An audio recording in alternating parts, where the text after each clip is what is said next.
Hi everybody, my name is Jim with Fullman Adventure Club, and today we're going to be figuring out how long this Goldenmate 100 amp hour lithium iron phosphate battery spinning next to me will run a 7.5 cubic foot deep freeze down here in my basement, so we all have an idea of about how long one battery will run a deep freezer. For those of you that are just here for that answer, and it'll help you out, I'll give it to you right up front, it's about 38 hours. But we're going to cover some other tips and tricks, the type of inverter used, and also there's going to be different things to consider if you're using a different type of battery. So stick around and we'll cover all that. We're going to get into it right now. So Goldenmate sent me over this battery for testing purposes, so thank you very much, Goldenmate. This is a 100 amp hour lithium iron phosphate battery. It has about 1,280 watt hours of power in it. This battery does have a built-in battery management system, so it's got short circuit protection, over current protection, over voltage, and over heat protection. So very safe batteries to use, and the cycles that you can get out of these things are just insane compared to lead-acid batteries. Also, when it comes to weight, they're usually 35% smaller in size and 75% lighter because they're not full of lead, and of course can be used for all kinds of different applications. But for us, first we're going to test this battery, and then we're going to use it to run our deep freezer. So let's put this on the tester and see what kind of capacity we're actually going to get out of this thing. So this is my little capacity tester here. I hooked it up to the battery. At first I set this to 5 amps of power draw, but then I thought better of it because I'm kind of using pretty small wires here for this connection, and I was going to be leaving it alone in the basement for a long period of time. So what I really ended up doing is taking that down to about 1.5 amps for this test. So I did take it down to 1.5 amps, and after 75 hours at that rate, we were at about 97 amp hours, but it wasn't even done yet. I was just checking on it. So what we finally ended up with when it finally went to no voltage was 111.96 amp hours, or 1,427 watt hours, which wildly outperforms its promised 100 amp hours or 1,280 watt hours. So that's always a pleasant surprise when we get a little extra juice out of these guys. So now that we know our battery's good, this is the deep freeze right here. You can see the lights turned off. This is pre-cooled down. It does have a turkey in there. It's been on for days. I just unplugged it. So our battery is going to be connected right here. The negative and positive are going to go into our inverter. That's a 3,000 watt inverter. And then we're going to have this little contraption right here, which is going to give me power monitoring from what the deep freezer is using on that display. And here's our little time lapse, our little timer, so that we can keep track of the hours. And so what I'm going to do is just go ahead and plug this guy in. It'll all be captured on this time lapse camera that will show us the watt hours used and also the wattage that the deep freezer uses. And we're going to get all that just by plugging this in.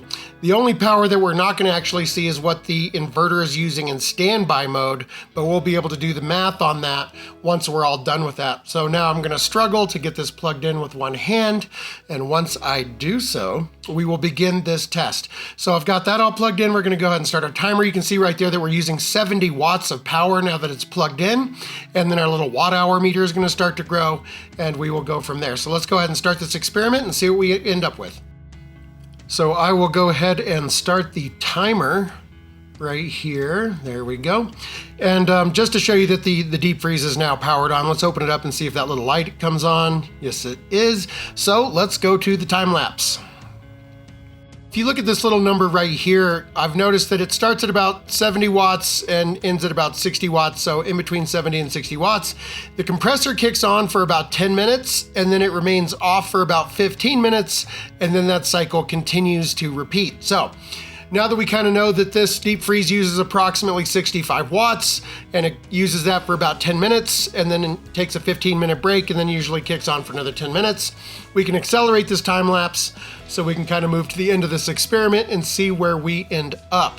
And so here you can see that we're trucking, we're getting really close to 37 hours. Now I'm going to slow this down for us a little bit so we can see right there it turned off, and what we ended up with, the last frame before it lost power, was 857 watt hours at 38 hours and 18 minutes 52 seconds.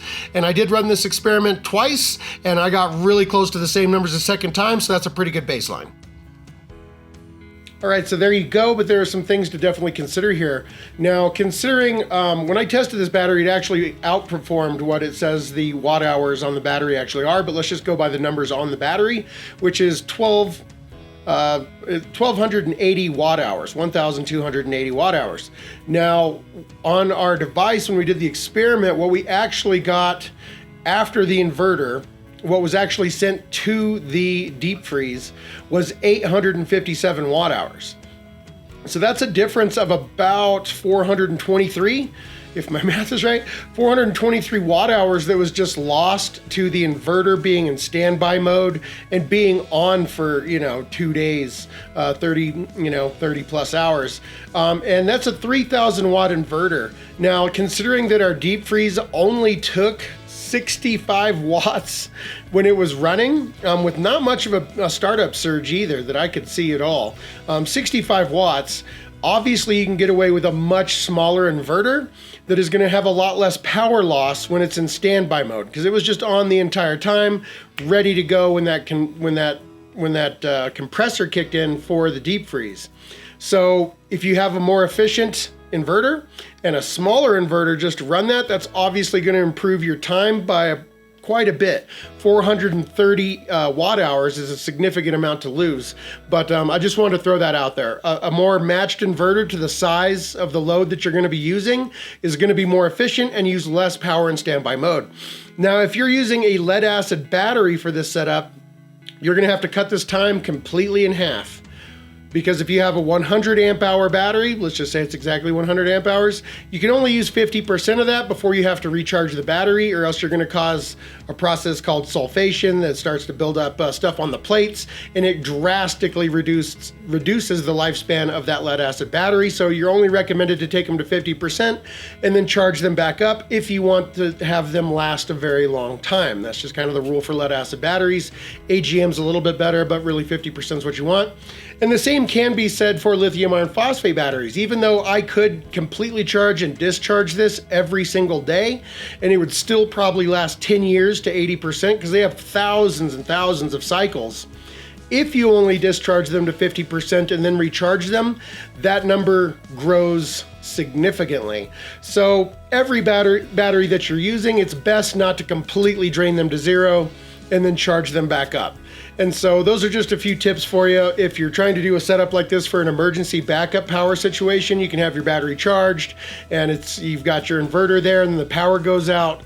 You can go down there, plug this in. You're gonna buy yourself that amount of time to spare, 38 hours. And I hope that was helpful to you. I'm probably gonna do another video like this where we figure out exactly how much solar it takes, and I'm gonna hook this all up so that it's a sustainable system with solar, but that's gonna take a significant amount of time. So I thought I'd just throw this one out there for you guys. Thank you very much to Goldenmate for sending me the battery so I could do this video for you guys and give you a nice idea of where to begin if you're doing something like this. If the video was helpful, please like, share, subscribe. That really helps me out. And I think that about covers it, guys. Until the next video, thank you so much for watching, and happy camping.